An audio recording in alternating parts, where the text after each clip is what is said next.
పెద్దపల్లి జిల్లా మంథని పట్టణంలోని స్కెడ్యూల్ కులాల హాస్టల్లో 25 మంది విద్యార్థులు హాస్టల్లో ఉంటూ రోజు కళాశాలకు వెళ్లి వస్తూ ఉంటారు. తమకు హాస్టల్లో టిఫిన్ పెట్టడం లేదని ఆందోళనకు దిగారు. హాస్టల్ వార్డెన్ స్థానికంగా ఉండకుండా ఎక్కడో ఉండి అప్పుడప్పుడు నిత్యావసర సరుకులు ఇచ్చి వెళ్లిపోతూ ఉంటారని విద్యార్థులు తెలిపారు. ఆ ఇచ్చిన సరుకులు సరిపోక పస్తులు ఉండాల్సిన పరిస్థితి వస్తోందని, గత 2 రోజులుగా ఉదయం పూట టిఫిన్ పెట్టడం లేదని విద్యార్థులు వాపోతున్నారు. మధ్యాహ్నం రాత్రి భోజనానికి వండే కూరల్లో పురుగులు వస్తున్నాయని అంటున్నారు. వార్డెన్ను సస్పెండ్ చేయాలని విద్యార్థులు రోడ్డెక్కి ధర్నా నిర్వహించారు. పోలీసులు విద్యార్థులకు నచ్చజెప్పి ఆందోళన విరమింపజేశారు.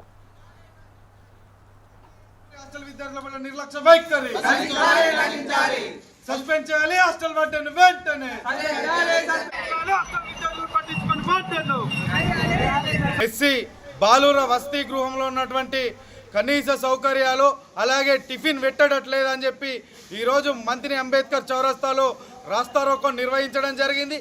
ఏదైతే ఇక్కడ ఉన్నటువంటి వార్డెను ఇక్కడ ఉండకుండా కనీస సౌకర్యాలు ఇవ్వకుండా ఏదైతే వీళ్ళకు ఎర్లీ మార్నింగ్ 8:30 వరకు టిఫిన్ పెట్టాల్సినటువంటి పరిస్థితి ఉన్నప్పటికీ కూడా ఈరోజు వాళ్ళకి సామాన్ ఇవ్వకుండా వార్డెన్ ఎక్కడో వేరే ప్రాంతంలో ఉండి విద్యార్థులను ఇబ్బందులకు గురి చేస్తూ ఉన్నాడు.